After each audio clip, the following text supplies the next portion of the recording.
Ficube. Deixa eu pegar aqui. Ficube. A única coisa que mostra ainda, né? E eu acredito que realmente, assim, olha, se o preço rejeitar essa barra de reversão e ele vir buscar essa mima de suporte aqui, ó, de 25 mil dólares, que é a mima cinza aqui, e a gente perder outra fractal, né? Então a gente já tá perdendo uma fractal aqui, onde tá tendo cruzamento dessas duas mimas aqui, 72 e 144. Aqui estaríamos perdendo a segunda fractal. Mas, na minha concepção, aqui é região de formação de fundo, né? Eu vejo ainda, mantém a mesma opinião, tá? Mantém a mesma opinião de vários dias e semanas atrás. Queda, vamos pegar aqui, ó, queda, seria no caso, queda com volume descendente, lateralidade infinita, e começar a se recuperar lá na frente. A mesma coisa, tá? A minha dúvida é virar buscar essa região aqui, a mima de suporte cinza, ou ele vem buscar, ou ele já vem começando a reverter nessa região aqui, ó, tá? Aqui, se ele ultrapassar a região dos 35 mil, começa a ficar muito bonito, começa o mercado a ficar em acumulação em alta, né? Entre 30 e 40 mil seria a lateralização, a acumulação em recuperação de mercado, né? E aí lá para frente, alta infinita de novo, tá? Então, assim, eu estou bem otimista, eu ainda permaneço bem otimista com os mercados, tá? Não acho que terminou a euforia, eu acho que nós vamos entrar na fase de complacência, tá? Então, eu acho que antes do inverno, né, do ciclo do mercado, a gente vai entrar ainda agora na fase de complacência aí, que a gente passou pela fase da euforia, então estamos ainda otimistas, aguardando o melhor momento da retomada de alta, e aí depois nós vamos entrar na fase final desse ciclo de alta, na minha opinião, a fase de complacência, tá?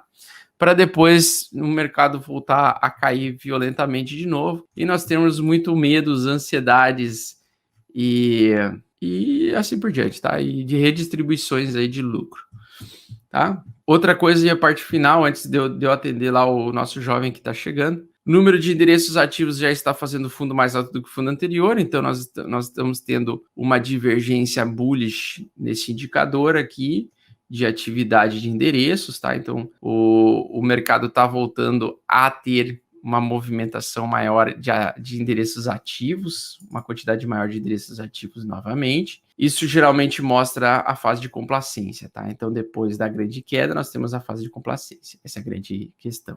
Essa fase de correção, na verdade.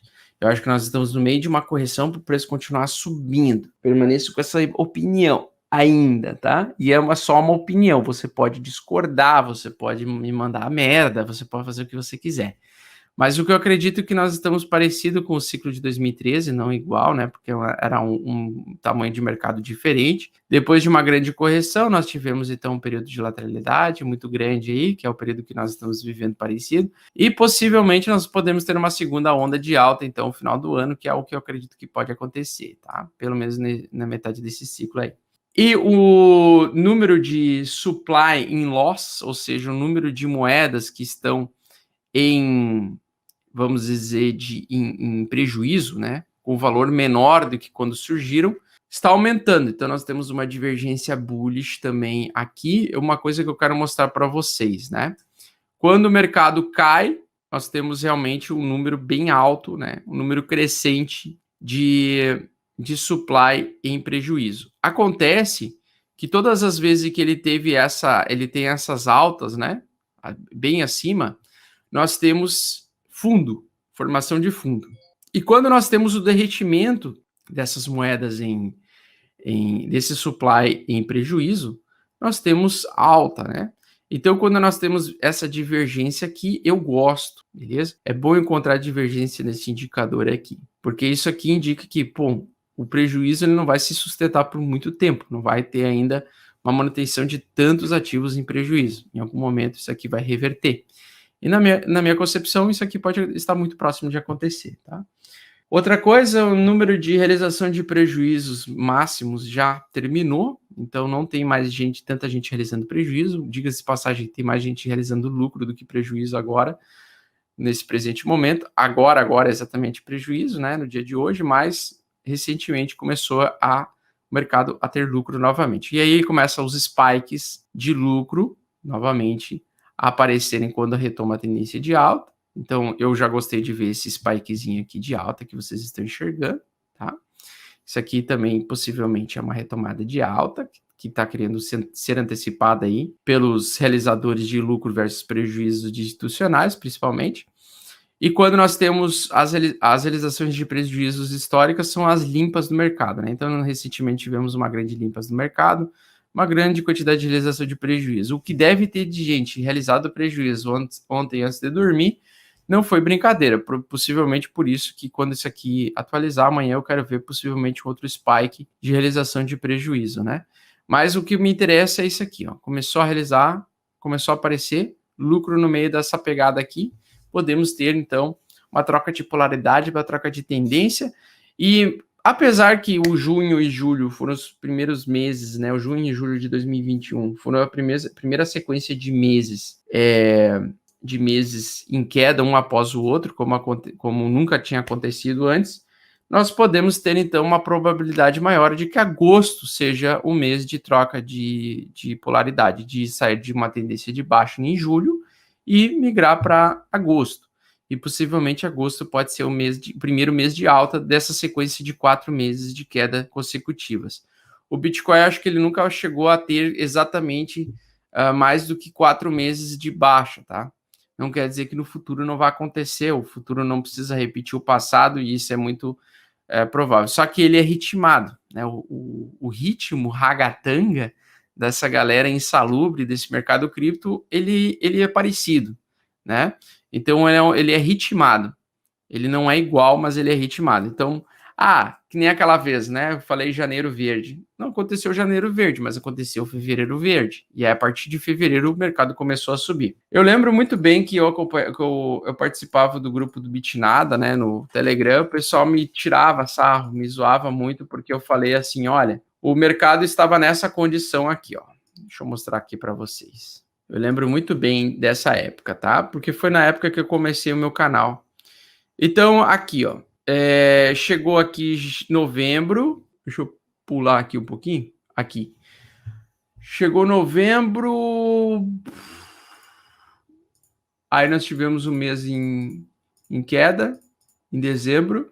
Aí aqui em dezembro, pessoal, lá no grupo, eu falava, bom, pessoal, os dados aí mostram, né, que janeiro vai ser verde, porque nós tivemos um período, aliás, nós tivemos pela primeira vez 5 meses de queda, né, 5 meses sequenciais de queda, uma perda de 50% do mercado depois dele já cair bastante, então o mercado já tinha caído do seu topo anterior aqui até aqui 64%, depois ele caiu mais 50% desses 60%. Tá? Ele caiu aqui 50% em novembro daquele ano, tá? Ele caiu 50% nesse mês de novembro aqui, em um mês. Eu falei, porra, agora tá se exaurindo a ponta vendedora. E aí começou essa média aqui. E aí eu comecei a puxar os dados, né? Porra, janeiro e fevereiro são antagônicos, né? Dezembro, janeiro. Dezembro verde, janeiro vermelho. Mesma coisa que eu falei para vocês de junho e julho. E aí o pessoal me zoou, porque eu falei na minha análise de que o dezembro ia ser verde. Aliás, que o janeiro ia ser verde. Porque eu falei a mesma coisa. Dezembro geralmente...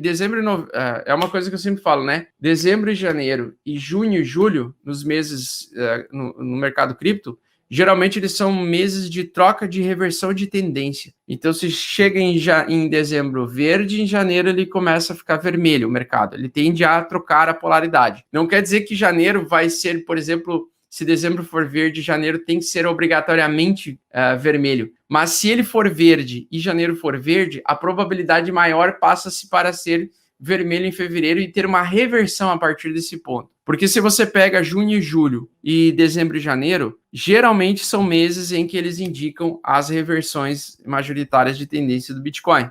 Por causa dos contratos futuros, principalmente, começam a surgir os novos contratos, começam a expirar os contratos semestrais e começam a surgir os novos contratos semestrais e começa a entrar dinheiro no mercado por causa do mercado secundário, que é o mercado futuro. Então, muita gente começa a especular o mercado futuro através dos contratos futuros, começa a comprar derivativos de Bitcoin e começa a ter a porra da reversão, tá? Simplesmente por isso. Então nós temos sempre, eu sempre gosto de analisar. Aí o pessoal me zoou muito, porque eu falei janeiro verde. Eu chegava lá no grupo assim, janeiro verde! Janeiro é verde, janeiro não vai ser vermelho, porque é troca de polaridade. Muito bem, acontece, né, que depois de... Aqui, deixa eu ver. Cadê? Acontece que depois não aconteceu em... Deixa eu ver aqui. Caralho, o que tá com o menino? Aqui, ó. Acontece que depois de janeiro, que foi vermelho, né? Ficaram me zoando. Augusto de janeiro verde e tal. Acontece que eu errei por um mês. Porque eu falei, ó, vai começar o mercado a reverter provavelmente o mercado vai começar a reverter de dezembro para janeiro.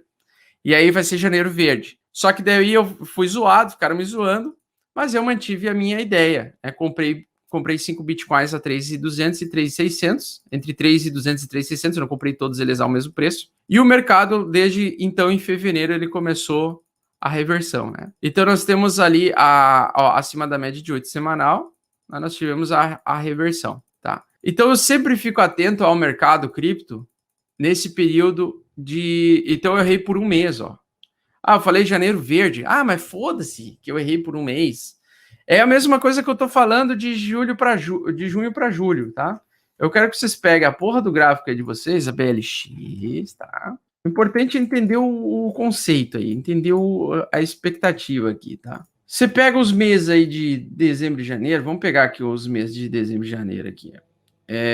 Janeiro e dezembro, aqui teve continuação de alta. Deixa eu pegar aqui por causa do ciclo, né? Deixa eu pegar junho e julho aqui. Ó, junho e julho aqui, ó.